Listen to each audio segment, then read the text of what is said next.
எம்ன்ற மாசை ஒரு ரோப்பில் கட்டி அதை ஒரு புள்ளி அரேஞ்ச்மெண்ட்ஸில் படத்தில் காமிச்சிருக்க மாதிரி அமைச்சிருக்கிறாங்க.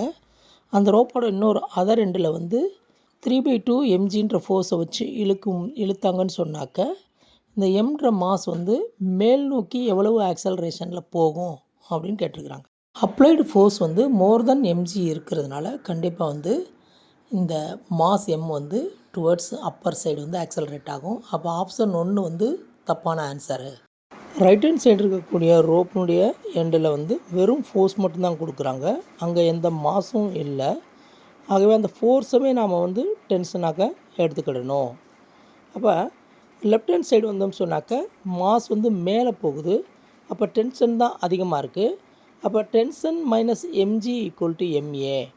இந்த டென்ஷனை வந்து அவங்க ரைட் ஹேண்ட் சைடு கொடுத்துருக்கக்கூடிய ஃபோர்ஸாக எடுத்துக்கிட்டோம்னு சொன்னாக்க 3/2 mg minus MG equal to எம்ஏன்னு இருக்கும்.